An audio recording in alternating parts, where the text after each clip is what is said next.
Assalamualaikum warahmatullahi wabarakatuh. Alhamdulillahi rabbil alamin. Asyhadu an la ilaha illallah wahdahu la syarikalah. Wa asyhadu anna Muhammadan abduhu wa rasuluhu la nabiyya ba'dah. Allahumma salli ala Muhammad wa ala alihi wa ashabihi ajma'in. La hawla wa la quwwata illa billahil aliyyil azim. Hasbi Allah wa ni'mal wakil, ni'mal maula wa ni'man nasir, amma ba'd. Bapak-bapak, ibu-ibu, saudaraku seiman rahimakumullah, alhamdulillah kita masih diberi kesempatan oleh Allah untuk mencetak pahala sebanyak-banyaknya, melakukan amal saleh sebanyak-banyaknya, di antaranya dengan cara amar ma'ruf nahi mungkar. Melaksanakan amar ma'ruf nahi mungkar. Ya. Mudah-mudahan akhir dari kehidupan kita nanti bisa kita akhiri dengan husnul khatimah. Amin ya rabbal alamin. Baik, zuhur ini muhasabah kita adalah masih tentang hasil Ramadan, yaitu takwa, di mana tanda orang bertakwa itu adalah beriman kepada yang gaib. Alif lam mim zalikal kitabul la raiba fihi hudal lil muttaqin alladzina yu'minuna bil ghaibi. Jadi beriman kepada yang gaib itu. Nah, sebenarnya kenapa kita disuruh Allah beriman? Kata iman seakar dengan kata al-mu'min. Al-Mu'min adalah satu di antara nama Allah yang 99. Saya ulang, Al-Mu'min adalah satu di antara nama Allah yang 99. Ketika seseorang beriman, maka Allah mensenamakan dia dengan Allah. Allah bernama Al-Mu'min, orang beriman disebut mu'min. Gitu. Nah, Allah memerintahkan kita beriman karena tidak ada manusia satupun yang tidak ingin aman. Jadi semua manusia ini ingin aman. Tidak ada satupun yang tidak ingin aman. Maka Allah berfirman dalam surat Al-An'am ayat 82, alladzina amanu wa lam yalbisu imanahum bizulmin ulaika lahumul amnu wa hum muhtadun. Orang yang beriman ketika imannya tidak bercampur dengan kesyirikan, merekalah yang akan merasa aman dan merekalah yang akan mendapat petunjuk. Jadi kata iman seakan dengan kata aman. Allah memerintahkan kita beriman supaya kita aman, supaya hidup ini aman. Jadi tidak ada manusia yang tidak ingin aman. Nah, karena itu sebenarnya iman adalah kebutuhan manusia. Saya ulang, iman adalah kebutuhan manusia. Ketika manusia membutuhkan makan, kalau tidak makan dia sakit. Kalau dia tidak lagi makan, sakit, mati. Manusia kalau tidak beriman, dia tidak aman. Itu. Atau kalau tidak beriman, ada yang sakit, yaitu kalbunya. Itu yang disebut fi qulubihim maradun. Di dalam hati mereka ada penyakit. Fazadahumullahu marada. Kalau penyakit itu tidak diobat, dia akan bertambah, menular ke lidah, menular ke mata, menular ke telinga, menular ke kaki, menular ke tangan. Kalau ke tangan dia menular, tangan berbuat hal-hal yang dilarang Allah. Menular ke mata juga begitu. Jadi yang awalnya itu yang sakit apa? Kalbunya. Nah, kenapa? Karena tidak beriman. Bapak-bapak, ibu-ibu yang saya hormati, makanya para ahli membuat definisi iman itu apa? Tasdiqu bil qalbi. Nah, kalbu dulu. Jadi dibenarkan oleh hati. Baru nanti wa iqraru bil lisan wa amalu bil jawarih. Itu. Baik, bapak-bapak, ibu-ibu yang saya hormati, jadi jelas kenapa kita disuruh beriman, karena kita manusia ingin aman. Hanya lewat imanlah kata Allah kalian akan aman. Jadi tidak ada konsep lain di dunia ini yang membuat kita aman kecuali lewat iman, tidak bisa. Jadi ulang, tidak ada yang membuat aman dalam hidup ini kecuali iman. Nah, iman ini perlu kita kaji nanti. Apakah iman itu sekedar percaya? Ya. Saya buat contoh dulu begini. Man amana billahi wal yaumil akhir falyuhsin ila jari. Coba. Nih. Ini hubungannya dengan ilmu sosial nih. Tapi juga ada psikologi sosialnya dan lain sebagainya ya. Coba. Kata Nabi, siapa yang beriman kepada Allah dan adanya hari akhirat, maka hendaklah dia berbuat baik kepada tetangganya. Di hadis lain dikatakan memuliakan ke tetangganya. Fal yukrim jarah. Coba. Nah, mari kita lihat. Tadi iman aman.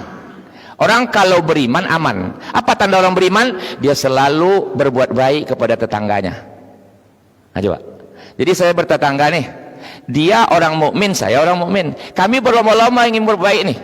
Dia ingin berbuat baik, saya sebagai tetangganya, saya ingin berbuat baik kepada dia sebagai tetangga. Kira-kira aman enggak hidup ini? Aman gitu. Coba. Jelas kan? Jadi jangan dianggap iman itu hanya kajiannya untuk apa nama itu ya? Untuk sholat saja enggak. Jadi baru kita tahu nanti apabila dikumpulkan seluruh ayat dan hadis apa tanda orang beriman, makanya dia memerlukan nanti beragam disiplin ilmu untuk menjelaskan iman. Tidak bisa hanya dengan ilmu akidah yang selama ini kita ketahui. Dia perlu sosiologi, psikologi, manajemen, apalagi ekonomi dan lain sebagainya. Nah, coba. Ketika saya ingin berbuat baik kepada tetangga saya, tanda saya beriman. Dia tetangga pula dengan saya. Dia berbuat baik. Maka terjadilah musabaqatul khair.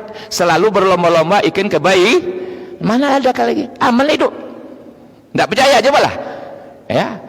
Dia orang kaya, saya orang miskin. Dia berlomba buat baik pada saya. Saya berlomba pula buat baik kepada dia. Saya menghormati dia, dia menghormati saya. Coba.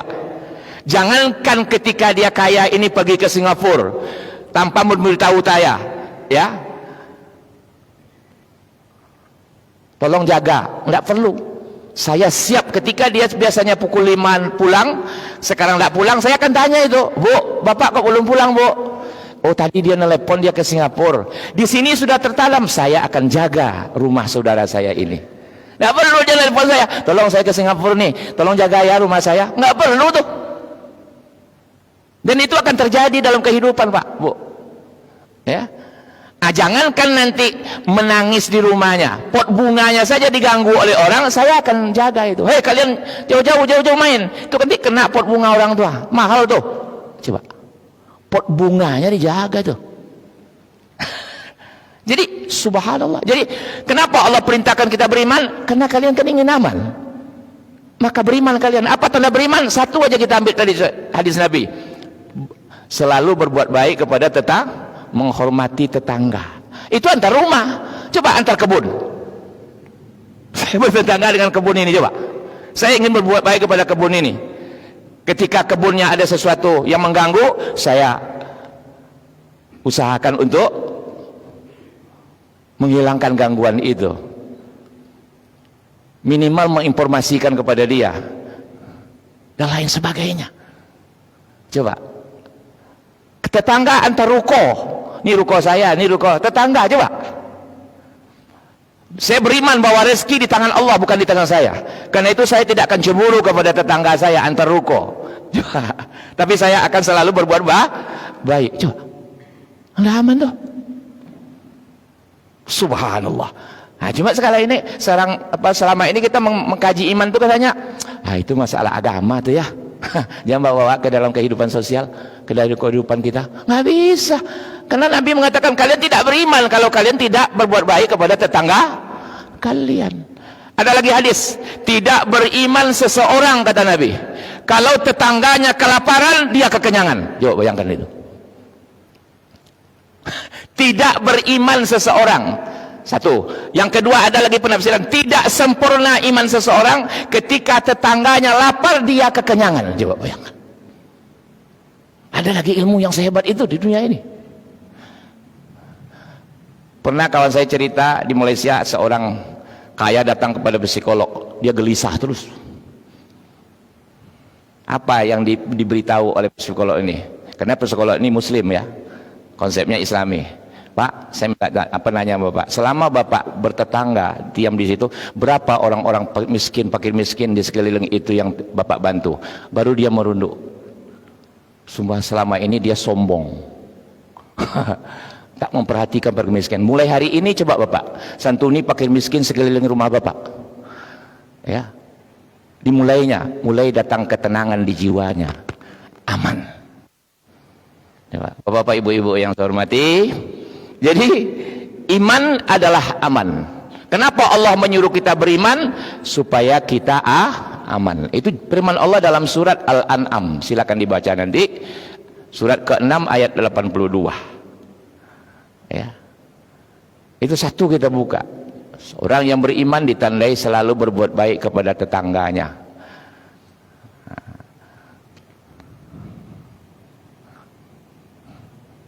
A bertetangga dengan si B.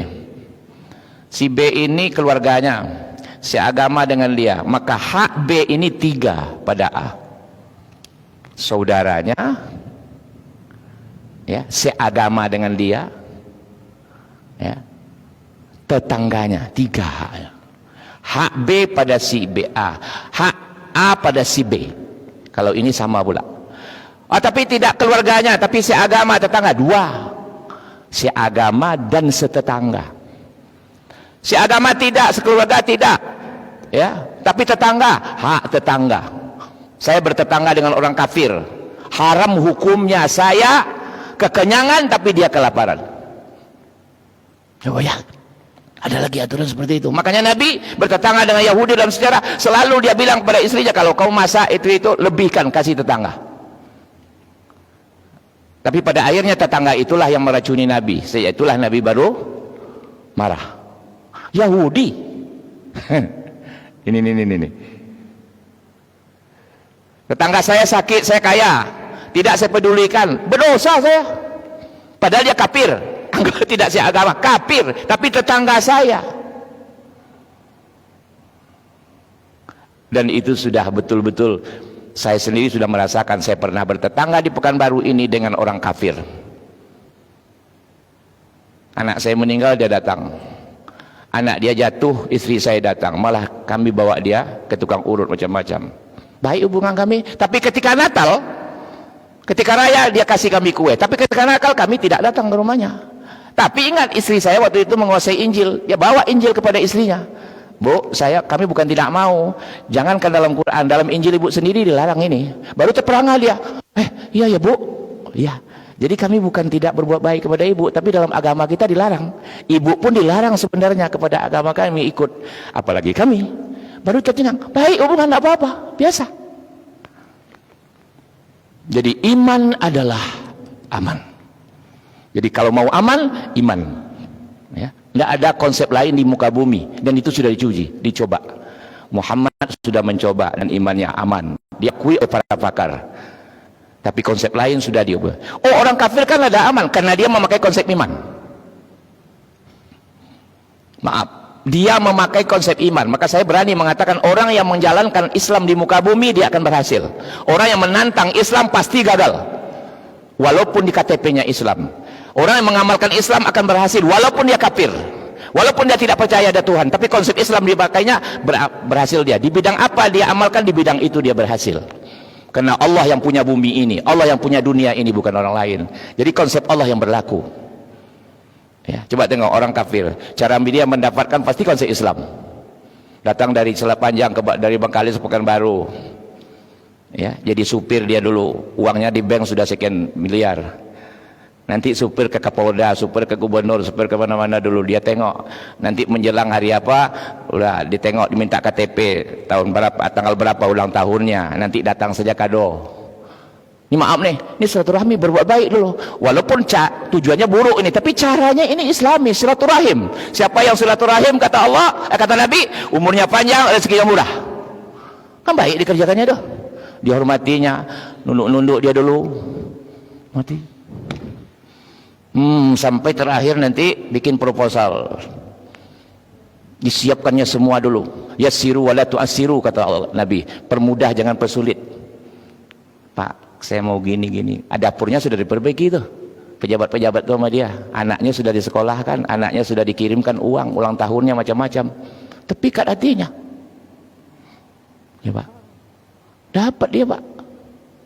Jadi hebat dia. Cuma sayangnya kalau sudah lepas orang itu, Kapolda kan dia, gubernur, ketemu di bandara ditegur pun tidak lagi. Itulah kelebihannya pula. Ya kelebihannya kayak setan gitu lah kira-kira. Nah itu jangan kita lakukan. Di Islam tidak boleh. Pensiun tidak pensiun dia tetap dihormati. Gitu. Itu contoh Pak. Dia kan menjalankan Islam pertama dia.